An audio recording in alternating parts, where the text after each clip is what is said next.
तुम्हाला जे आपले उपक्रम आहेत, जे काही व्हिजन आहे, ते जिल्हा परिषद ज्यावेळेस बहुमतानं माझ्याकडे येईल त्यावेळेस पहिल्या मीटिंग मध्येच तो माझा आदर्श जाहीरनामा जो असेल ते तुम्हाला दिला जाईल.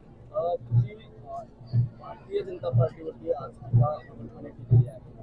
तर आता जिल्हा परिषद ज्या निवडणुका आहेत त्याच्यात युतीची काही चर्चा होईल किंवा काय भूमिका काय असणार? नाही चर्चा केली. आता माझे जे पदाधिकारी आहेत ह्या ठिकाणचे, माझे जिल्हा प्रमुख असतील, तालुका प्रमुख असतील, सगळ्यांची व्यथा की ह्या ठिकाणी आम्हाला भाजपनं फसवलं ही त्यांची व्यथा आहे,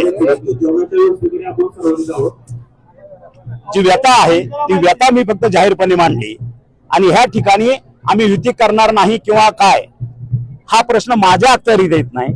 माझे पक्ष नेते, माझे पक्ष प्रमुख ठरवतील युती करायची किंवा नाही, आणि जसा त्यांचा आदेश येईल त्याप्रमाणे ह्या ठिकाणची कारवाई केली जाईल. सगळ्यांबरोबरच चर्चेची दारं नुसती भारतीय जनता बरोबरच आमची युती होईल हे मी फक्त एवढंच सांगू शकत नाही. कारण तुम्ही भूमपरांडाला बघितलं की शिवसेना शिंदे गट विरोधात सर्वजण, तसं आता ह्या ठिकाणी माझी दारं सगळ्यासाठी आहेत. उद्या माझ्या बरोबर जर सर्व पक्ष जर येत असतील तर त्यांच्यासाठी मी चर्चेस तयार आहे. तुळजाभवानी मंदिराच्या गाभाऱ्याचा विषय तुम्ही घेतला, काय माझं म्हणणं काय होतं तुम्ही जाऊन बघा त्या ठिकाणी. माझं एकच म्हणणं होतं की गाभारा हे शक्तिपीठ आहे, सर्वांचं आदराचं स्थान आहे. त्या ठिकाणी अशा पद्धतीचं विटंबना होता कामा नये, ही माफक भूमिका होती. गाभारा सोडून जे काय डेव्हलपमेंट करायचं ते उर्वरित मंदिरामध्ये करावी ही माझी माफक अपेक्षा होती. त्या पद्धतीचं झालं नाही आणि माझ्या सर्वसामान्य भक्ताची कुचंबना झाली.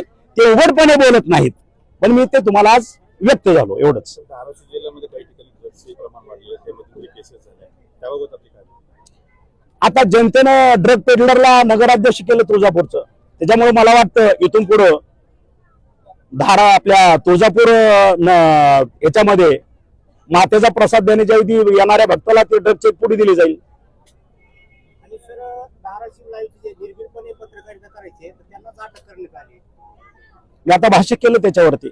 अशा पद्धतीचा अन्याय करणं, कारण पत्रकारिता हा एक स्तंभ आहे आपल्या स्वराज्याचा, त्याच्यावरती आघात करणं, ह्याच्यावरून सर्व पत्रकारांनी समजून घ्यायला पाहिजे की राजकारण कुठल्या खालच्या स्तरावरती गेलेलं आहे. ठीक आहे.